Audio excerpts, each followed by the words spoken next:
Everyone, welcome to precision English classes. Noun का topic हम complete कर चुके हैं। हमने बहुत डिटेल में अलग अलग रूल्स पढ़े हैं। ठीक है, चैनल पे उसके रिगार्डिंग 10 वीडियोस भी अपलोड की जा चुकी हैं और उन रूल्स को रिवाइज करने के लिए हमने एरर डिटेक्शन एंड करेक्शन पे भी कल एक वीडियो अपलोड किया है। उसमें हमने इंपॉर्टेंट सेंटेंसेस या जो एग्जाम्स में बार बार क्वेश्चंस पूछे जाते हैं उनको डिस्कस किया है।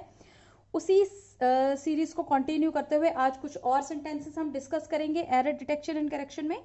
ठीक है, तो अगर आपने कल का वीडियो नहीं देखा है तो आप उसको चैनल पे देख लीजिए, और अगर आपने नाउन के भी बाकी वीडियोस नहीं देखे हैं तो आप उनको देख लीजिए, और अगर आप चैनल पे फर्स्ट टाइम विजिट कर रहे हैं तो इसको प्लीज सब्सक्राइब कर लीजिए। So let's start.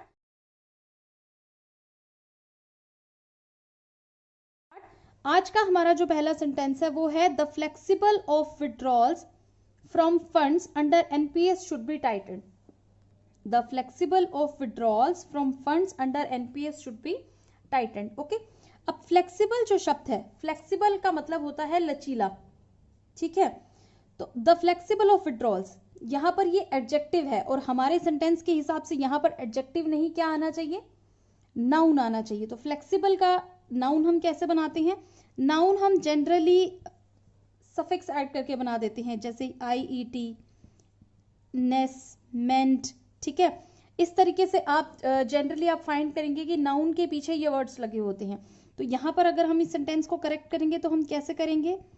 The flexibility of withdrawals, the flexibility of withdrawals, कि हमें इसको टाइट करना चाहिए, फ्लेक्सिबिलिटी ऑफ विड्रॉल्स को। ठीक है, अगला सेंटेंस डिस्कस करते हैं। A great many question remain unanswered at the time of investigation. ठीक है, अ ग्रेट मैनी। अब अ ग्रेट मैनी एक इनडेफिनेट नंबर की ओर इंडिकेट कर रहा है, इनडेफिनेट नंबर। अब क्वेश्चन, इनडेफिनेट नंबर के बाद सिंगुलर नाउन नहीं आएगा, तो हमारा यहां पर क्या आएगा? क्वेश्चंस। ठीक है, अ ग्रेट मैनी क्वेश्चंस, क्योंकि ये अपने आप में एक प्लूरल की तरफ इंडिकेट कर रहा है। ठीक है, तो हमारा नाउन भी अपनी प्लूरल फॉर्म में यूज होगा। A great many questions remain unanswered. Okay, अगले सेंटेंस की तरफ चलते हैं। The gentry of this colony was present in the community hall for the celebration of Holi. The gentry of this colony. ठीक है, तो हमने यहां पर एक नाउन यूज किया है, जेंट्री। जेंट्री स्पेशल नाउन की कैटेगरी में फॉल करता है, जो हमने नाउन ऑफन कंफ्यूज में मैंने डाला हुआ है। जेंट्री देखने में सिंगुलर है but actually it is plural in meaning. ठीक है, तो इसके साथ हेल्पिंग वर्ब भी कौन सी आएगी? प्लूरल आएगी। तो हमारा सेंटेंस कैसे करेक्ट होगा? The gentry of this colony were. Gentry माने मीन्स, आप इसको मीनिंग को समझने की कोशिश कीजिए। Gentry means number of people की बात कर रहा है। ठीक है, एक इंसान की बात नहीं हो रही है, तो ऑब्वियसली यहां पर ये क्या आ जाएगा? प्लूरल आएगा, क्योंकि एक से ज्यादा इंसानों की बात हो रही है, उनके लिए हमने एक नाउन का यूज कर लिया। ठीक है, तो यहां पर वॉज की बजाय हमारा वर यूज होगा। ओके, अगले सेंटेंस की तरफ चलते हैं। My cousin brother is getting married next month. My cousin brother is getting married next month. Cousin brother, cousin sister, ये गलत इंग्लिश है, ये कभी भी नहीं यूज होता। My cousin. ओके, हम इस सेंटेंस को कैसे करेक्ट करेंगे? My cousin is getting married next month. Cousin brother और कजन सिस्टर लिखना ग्रामेटिकली रॉन्ग होता है। ओके, अगले सेंटेंस की ओर चलते हैं। The T pots handle has broken. The T pots handle has broken. T pot का हैंडल, टी पॉट एक नॉन लिविंग थिंग है, तो इसके साथ अपॉस्ट्रोफी यूज नहीं होगा। The handle of T pot, कल भी हमने डिस्कस किया था। The fans blade, non living things के साथ कभी भी पोजेसिव केस नाउन का नहीं बनता, तो यहां पर the T pots handle use करना गलत हो जाएगा। ठीक है, ये आपको ध्यान रखना है। ये छोटी छोटी चीजें एग्जाम में ये क्वेश्चंस बहुत बार पूछे जा चुके हैं। ओके, और ये हमारी कॉमन जनरली जब हम day to day spoken part पे भी हम जब आते हैं, जब हम बात करते हैं, आपस में कॉन्वर्सेशन करते हैं, तो भी these things add to our speaking skills.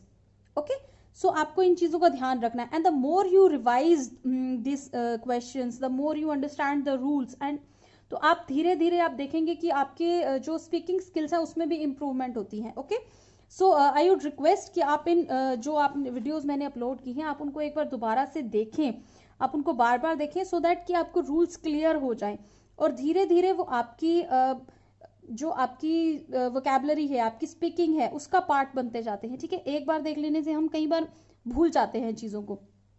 Okay, अगला सेंटेंस है the parliament is divided on the bill. The parliament is divided on the bill. देखिए, पार्लियामेंट बिल पास करता है, अब वो डिवाइडेड है, यानी कि वो एक मत से उन्होंने बिल पास नहीं हुआ।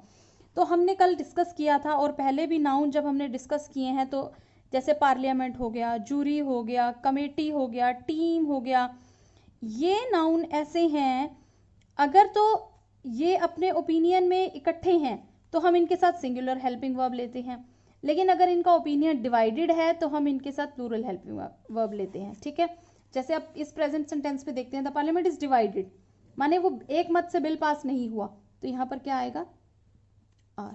द पार्लियामेंट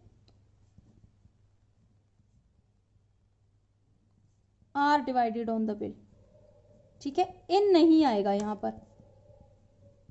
ठीक है, अगला सेंटेंस देखिए the parliament has pass the bill unanimously. अब हम यहां देखेंगे कि हमने यहां पर इसका आर बना दिया, यानी कि सिंगुलर हेल्पिंग वर्ब को हमने प्लूरल हेल्पिंग वर्ब में कन्वर्ट कर दिया, तो आपको लगेगा कि यहां पर भी हैज की जगह हैव आना चाहिए, लेकिन सेंटेंस के मीनिंग को समझिए, रूल्स का रट्टा लगाने की जरूरत नहीं है। The parliament has pass the bill unanimously, एक मत, यूनानिमसली का मतलब होता है एक मत से। ठीक है, एक मत से पास कर दिया तो पार्लियामेंट सिंगुलर फॉर्म में यूज होगा, तो हेल्पिंग वर्ब भी हमारी सिंगुलर ही लगेगी, तो ये हमारा सेंटेंस करेक्ट है। There is no error. ये मैंने इंटेंशनली यहां पर रखा है सो दैट आपको दोनों रूल समझ में आ जाए, दोनों में क्या डिफरेंस है। ठीक है, अगला सेंटेंस है time passes in its chariot majestically. Time passes in its chariot majestically. Okay, कि अब यहां पर टाइम की बात हो रही है कि जो समय है वो अपने रथ में बैठकर चलता जाता है। ठीक है, तो जेंडर की ऊपर मैंने एक वीडियो अपलोड किया है, उसमें मैंने आपको बताया है मैस्कुलिन और फेमिनिन जेंडर हम बचपन से पढ़ते हैं, लेकिन कुछ स्पेसिफिक एग्जाम्पल्स होते हैं, कुछ स्पेसिफिक एग्जाम्पल्स ऐसे हैं जो न्यूटर जेंडर में आने चाहिए, लेकिन हम उनको मैस्कुलिन और फेमिनिन जेंडर में डिस्कस करते हैं basis on the qualities of those noun. ठीक है, जैसे टाइम, वायलेंस, सन, थंडर, समर, ये कुछ ऐसे नाउन हैं जो हम मैस्कुलिन जेंडर्स में पढ़ते हैं। ठीक है, ये नाउन के एग्जाम्पल्स, इनको हम मैस्कुलिन जेंडर की कैटेगरी में काउंट करते हैं। यहां पर अब ये भी आपको सेंटेंस टू सेंटेंस डिपेंड करता है, आपको सेंटेंस के मीनिंग्स को समझने हैं। Time passes in its chariot majestically, यहां पर एक राजा की तरह टाइम का हमने वर्णन किया है, तो ये उसकी जो है मैस्कुलिनिटी की तरफ पॉइंट आउट कर रहा है, तो यहां पर हम उसके लिए इज नहीं हिज का यूज करेंगे। Time passes in his chariot majestically. Okay, अगला सेंटेंस है the earth treats us as its children not strangers. The earth treats us as its children not strangers. Okay, यहां पर अर्थ की बात हो रही है, जैसे ऊपर हमने मैस्कुलिन जेंडर के एग्जाम्पल्स डिस्कस किए हैं, उसी तरह से फेमिनिन जेंडर के भी कुछ एग्जाम्पल्स हमने डिस्कस किए थे। अर्थ, नेचर, फेम, ठीक है, गॉडेस, और क्या डिस्कस किया था, अर्थ, नेचर, फेम, गॉडेस, और हमने डिस्कस किया था और कुछ और एग्जाम्पल्स भी डिस्कस किए थे, आप देख लीजिएगा उस वीडियो को, हमने ब्यूटी डिस्कस किया था। ठीक है, तो ये सारे फेमिनिन जेंडर के एग्जाम्पल हैं। तो जैसे हमने यहाँ पर टाइम के लिए हिज यूज किया, तो यहाँ अर्थ के लिए हर यूज होगा। The earth treats us as her children not strangers. Okay, जो पृथ्वी है, अर्थ है, जैसे धरती माता हम बोलते भी हैं, ठीक है, मदर नेचर हम बोलते हैं। ठीक है, तो ये सारे फेमिनिन जेंडर्स की कैटेगरी में फॉल करते हैं, तो यहाँ पर हम इट्स की बजाय हर का यूज करेंगे। ओके, अगले सेंटेंस की ओर तरफ चलते हैं। The fleet of ships move at a uniform speed. The fleet of ships, यहां पर फ्लीट क्या है, कलेक्टिव नाउन है, ठीक है। फ्लीट ऑफ शिप्स, शिप्स का जो फ्लीट है, ठीक है। अब आपने यहां पर देखा शिप्स और आपने देखा मूव, तो आपको लग रहा है कि शिप्स नाउन के हिसाब से मूव जो है प्लूरल वर्ब लग रही है, मतलब जो वर्ब है वो मूव प्लूरल फॉर्म में यूज हुई है, ठीक है। लेकिन यहां पर सब्जेक्ट क्या है, शिप्स है या फ्लीट है? हमारा इस सेंटेंस में सब्जेक्ट शिप्स नहीं फ्लीट है। और फ्लीट क्या है, फ्लीट एक कलेक्टिव नाउन है, ठीक है, तो वो सिंगुलर है, अपनी सिंगुलर फॉर्म होगा तो उसके साथ में हेल्पिंग वर्ब भी क्या लगेगी, सिंगुलर लगेगी। तो यहाँ पर या वर्ब या हेल्पिंग वर्ब दोनों में से जो भी, तो हम क्या यूज करेंगे, the fleet of ships moves at a uniform speed, the fleet of ships moves at a uniform speed. यहां पर हमको शिप्स को देख के मूव को करेक्ट नहीं समझना है। The subject in this sentence is fleet, the fleet of ships, ठीक है। तो मेन जो हमारा वर्ड है that is fleet, and fleet is a collective noun, ठीक है। तो या अपने आप से समझिए कि ये तो सिंगुलर ही फॉर्म में यूज होगा ना, तो इसके साथ वर्ब भी है जो वो सिंगुलर आएगी, तो मूव नहीं मूव्स यूज होगा, ओके। अगले सेंटेंस की तरफ चलते हैं। It is a pity that even 5 years old boys are engaged in hazardous industries. It is a pity that even 5 years old boys are engaged in hazardous industries. Okay, तो इस sentence में हमारी error कहाँ है, ठीक है। तो it is a pity correct, that even correct 5 years old boys। अब आप इसको ध्यान से देखिए, ठीक है। हमने एक रूल बहुत डिटेल में डिस्कस किया था that this is a number, this is a noun, old is an adjective and then a noun, okay। तो यहां पर जो नाउन नंबर के बाद आता है वो हमेशा सिंगुलर आता है। नंबर के बाद नाउन अगर आएगा तो वो अपनी सिंगुलर फॉर्म में आएगा। तो यहां पर क्या आएगा, 5 year old boys, ठीक है। यहां पर 5 years नहीं आएगा क्योंकि नंबर के बाद आने वाला नाउन, अगर ये सेंटेंस की स्ट्रक्चर है number followed by noun followed by adjective and followed by noun, okay, तो नाउन के बाद वाला, नंबर के बाद वाला जो नाउन है वो सिंगुलर फॉर्म में यूज होगा। नाउन आफ्टर नाउन की सीरीज में आप इस रूल को इसके बहुत सारे एग्जाम्पल्स के साथ डिस्कस किया हुआ है।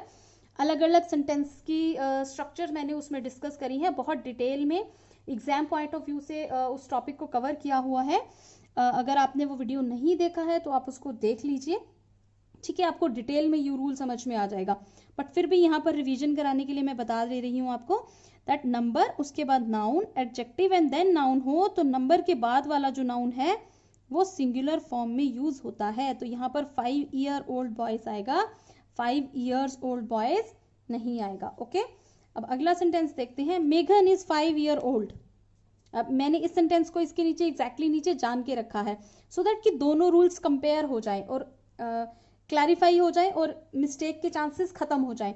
अब इसमें भी आप कहेंगे कि मैम नंबर के बाद नाउन और एडजेक्टिव आ रहा है, बट देखिए यहाँ पर सेंटेंस फिनिश हो गया, ये एंड वाला नाउन यहाँ पर नहीं है, ठीक है।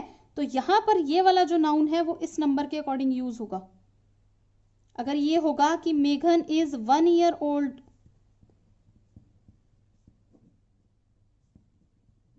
मेघन इज 1 year old, तो यहां पर ये वाला नाउन 1 के अकॉर्डिंग लगा सिंगुलर फॉर्म में, बट यहां पर 5 है तो यहां पर क्या आएगा, 5 years old। यहां पर इस स्ट्रक्चर में और इस स्ट्रक्चर में डिफरेंस है। This is a structure number noun adjective, और यहां पर नाउन नंबर के अकॉर्डिंग लगता है, ठीक है। तो मेघन इज 5 years old, ओके, मेघन इज 5 year old नहीं आएगा, आपको ध्यान रखना है इस चीज का। अगले सेंटेंस की तरफ चलते हैं। राशन हैज रन आउट, ठीक है, राशन हैज रन आउट। अब राशन नहीं होता, राशंस होता है, which includes wheat, pulses, rice, everything जो भी हमारी किचन की यूज करने वाली चीजें होती हैं, ठीक है। So this word is rations और इसके साथ प्लूरल हेल्पिंग वर्ब आता है, तो राशंस हैव रन आउट। ये सेंटेंस हमारा इस तरीके से करेक्ट होगा। अगले सेंटेंस की तरफ चलते हैं। All the evidences are against him. All the evidences are against him. ठीक है, कि सारे जो सबूत हैं वो उसके अगेंस्ट है, वो उसके खिलाफ है। तो एविडेंसेस जो नाउन है ये it seems to be in plural form, but ये सिंगुलर होता है। ठीक है, सिंगुलर होता है तो अपने साथ हेल्पिंग वर्ब भी सिंगुलर ही लेता है। Evidences is, evidences is, all the evidences is against him, ये करेक्ट फॉर्म है। This is an uncountable noun और इसकी प्लूरल फॉर्म नहीं होती है। ठीक है, ये नाउन दिखने में प्लूरल है बट इट इज सिंगुलर। अगले सेंटेंस की तरफ चलते हैं। The sceneries of Kashmir is very pleasing. तो यहां पर क्या मिस्टेक है? Sceneries. The scenery of Kashmir is pleasing. ठीक है, यहां पर सीनरी का हम प्लूरल नहीं बनाएंगे। सीनरी मतलब जो भी उसका व्यू है कश्मीर का। ओके, तो यहां पर सीनरीज नहीं, सीनरी आएगा। अगला सेंटेंस है। A beauty is only skin deep said Neha at the convocation. A beauty is only skin deep. ठीक है, अब यहां पर ब्यूटी का क्या मतलब है? इट इज सुंदरता, ठीक है, और व्हेन ब्यूटी का मतलब है सुंदरता then it is an uncountable noun. हम इसके आगे ए नहीं लगाते। अ ब्यूटी डजंट इट ये कुछ नहीं होता। ठीक है, beauty is only skin deep, beauty is only skin deep. ठीक है, ये इस तरीके से करेक्ट होगा। अगला सेंटेंस है। Billiards are my favourite game.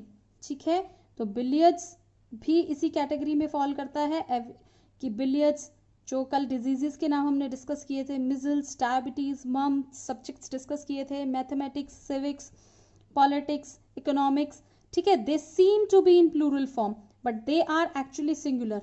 ये एक वचन होते हैं। तो billiards is my favourite game, एक गेम का नाम है बिलियर्ड्स। ठीक है, आर नहीं आएगा इसके साथ। अगला sentence. He goes to office by foot. He goes to office on foot.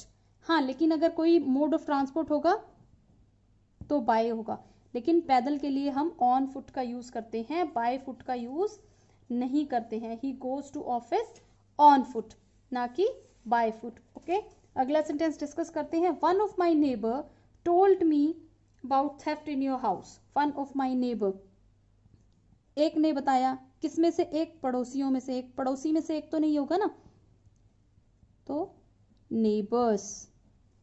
One of my neighbours, one of the students.